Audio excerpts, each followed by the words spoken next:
ألا بذكر الله تطمئن القلوب. أعوذ بالله من الشيطان الرجيم. بسم الله الرحمن الرحيم.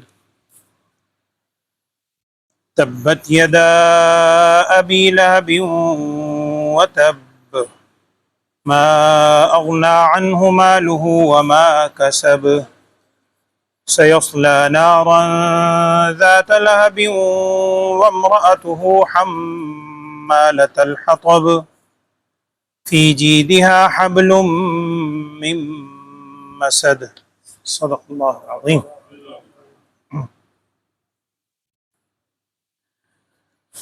بسم اللہ الرحمن الرحیم.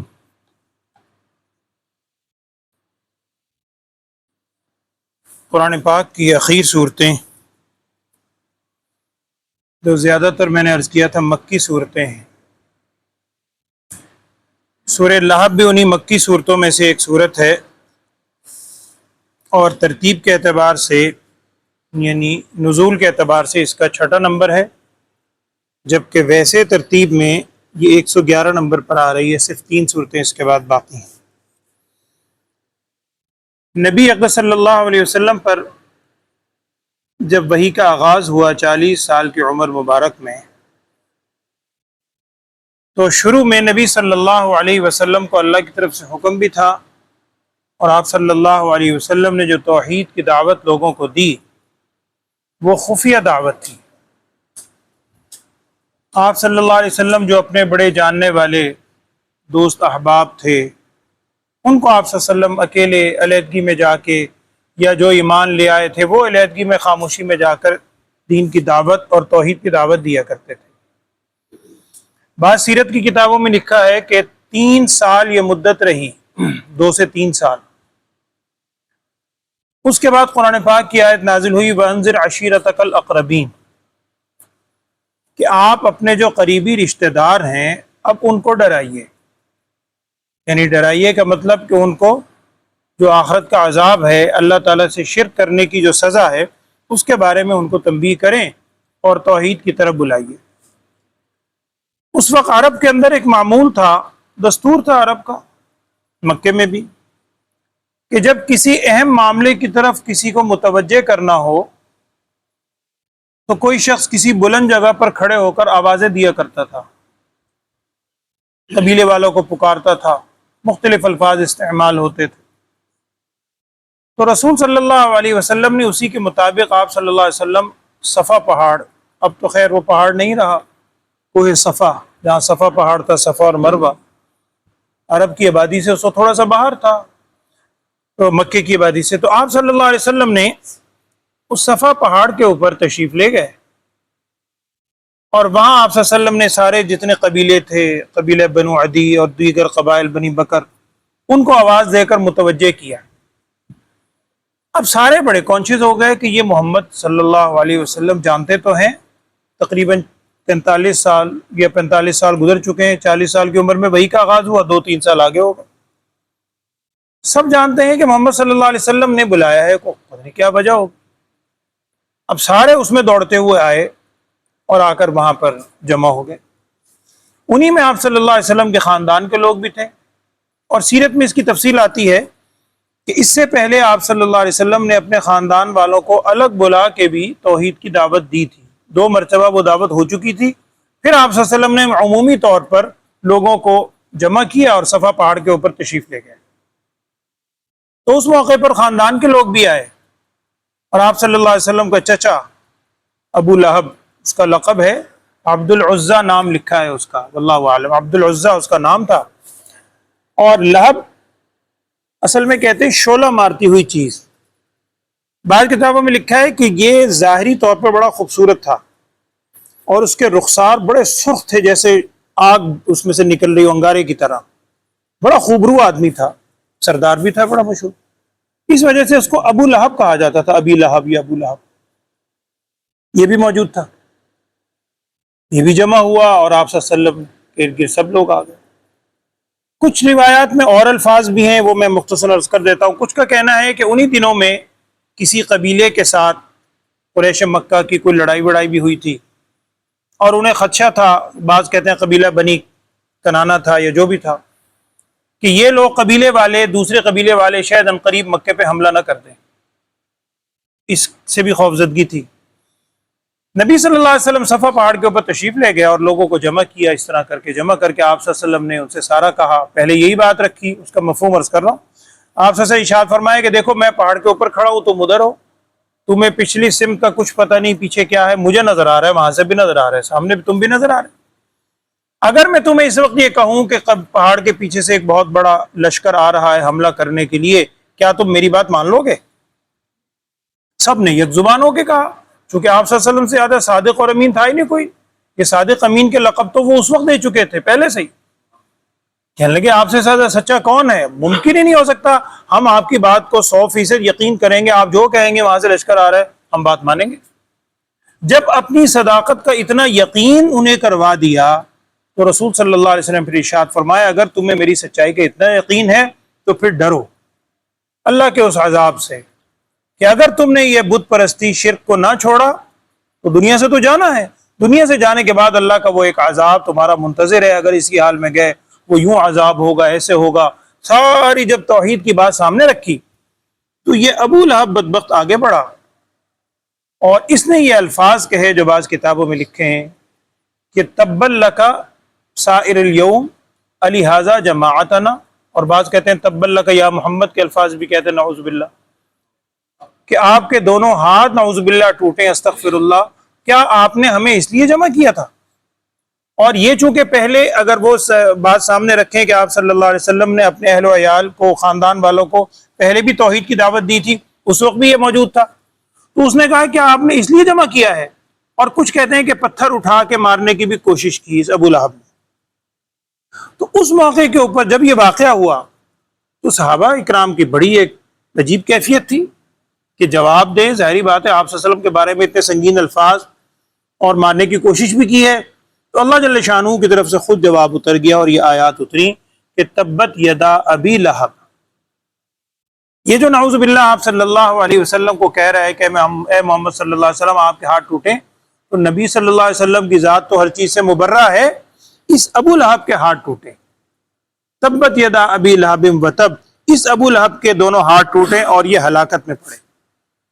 اور یہاں یہ جو یدا کا ذکر ہے ہاتھ ٹوٹیں، یہ ایک تشبیہ دی جاتی ہے، ہمارے اردو میں بھی محاورے کے طور پر کہتے ہیں کہ تیرے دونوں ہاتھ ٹوٹیں، یعنی تو ہلاک ہو۔ عام طور پر چونکہ ہاتھ ہی انسان کے لیے ہوتے ہیں کام کرنے میں بھی یا کسی کو تکلیف پہنچانے میں بھی، تو عام طور پر محاورے میں ہاتھ بول کر پورا جسم ہی مراد لیا جاتا ہے، یعنی ابو لہب کے ہاتھ ٹوٹے اور آگے پھر مزید ہے بتبا، اور وہ ہلاک ہو۔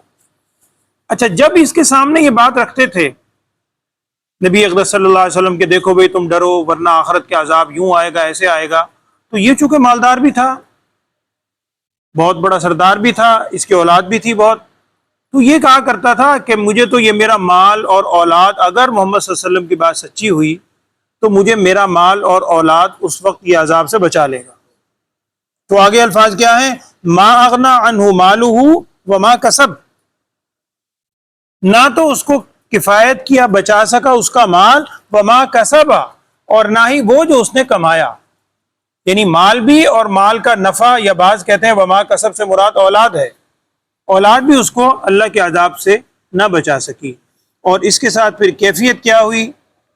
یہ تو دنیا میں معاملہ ہوا کہ اللہ تعالیٰ کی طرف سے یہ الفاظ سخت ترین اترے، اور اس کی کیفیت یہ ہوئی ہلاکت بھی ہوا، نہ مال کام آیا، اور آخرت میں نعوذ باللہ کیا ہوگا؟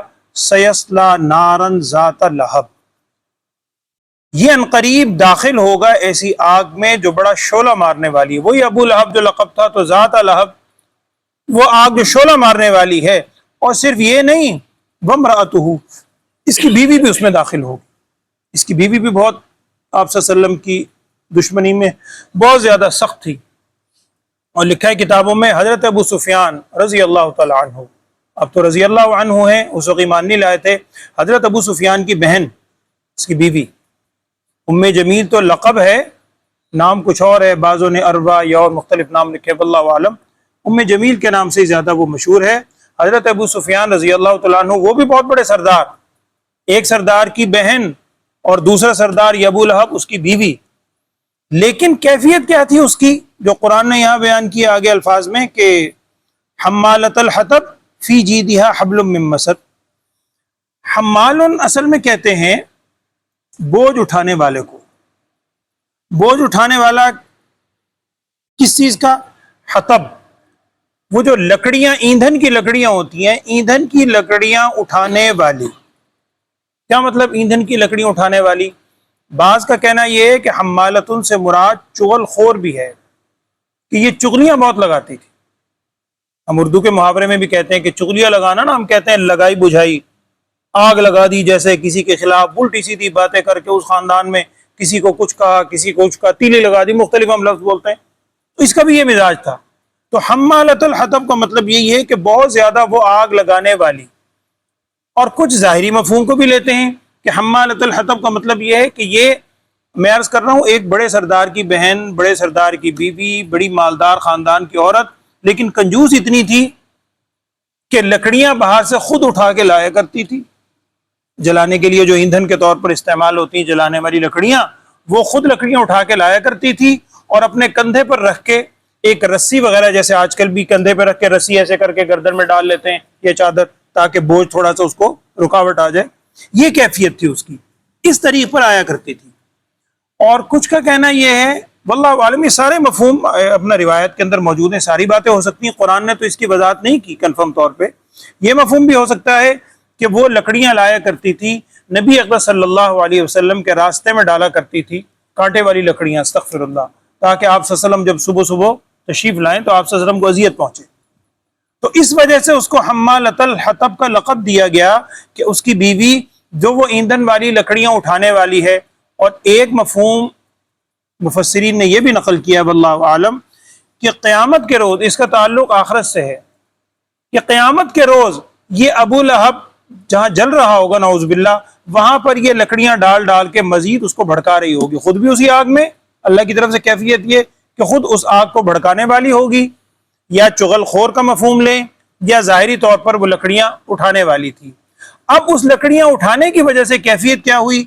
فی جیدہا حبل من مسد.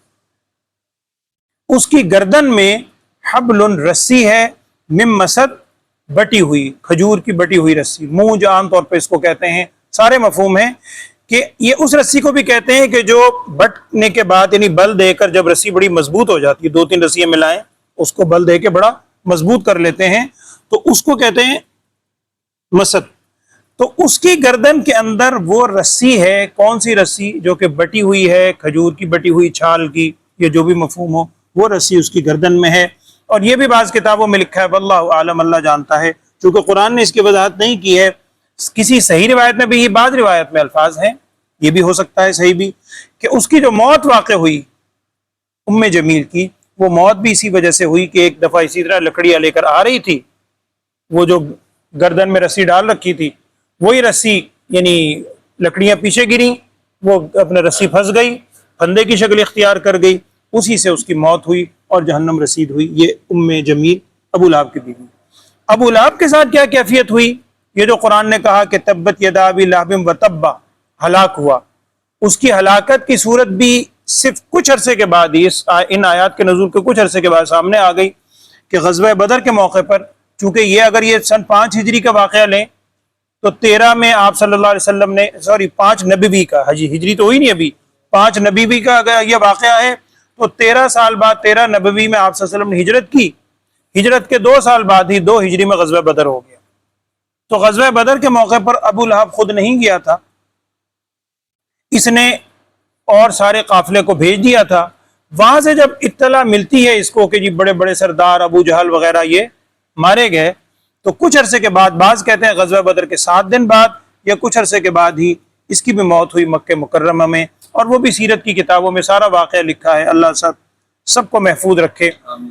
یہ ساری عبرت کے واقعات سے ہم سب کو پناہ پکڑنی چاہیے کہ اس کی موت کی کیفیت بھی سیرت میں یہ لکھی ہے کہ اس کو طاعون ٹائپ کوئی گلٹی نکل آئی، جیسے طاعون کی بیماری ہوتی ہے مکے میں غزوہ بدر کے فوراً بعد.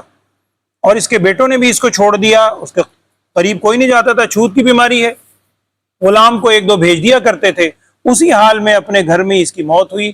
اور موت کے بھی 2 دن بعد جب زیادہ بدبو پھیلی، لوگوں کو معلوم ہوا، اور لکڑیاں کھینچ کھینچ کے اس کو کسی گڑھے میں ڈال دیا گیا۔ واللہ عالم، اللہ تعالیٰ معاف فرمائے۔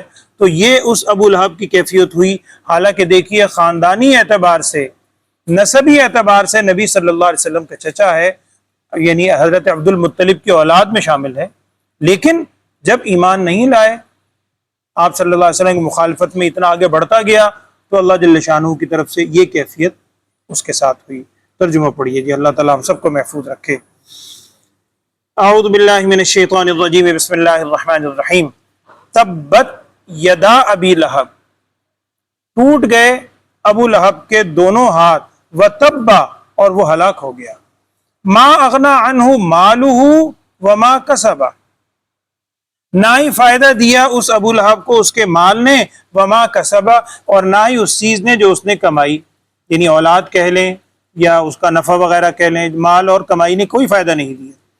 سیصلی، اور یہی ایک وہ سوچ ہے جو انسان آج کل بھی سوچتا ہے، چلیں آخرت تو ہے، دنیا کے معاملات میں بھی انسان یہ سوچتا ہے کہ میرے پاس بڑا مال و دولت ہے، میرے بڑے تعلقات ہیں، میں یوں کر لوں گا، یوں بچ جاؤں گا، فلاں ہو جاؤں گا، کوئی کسی کام نہیں آتا۔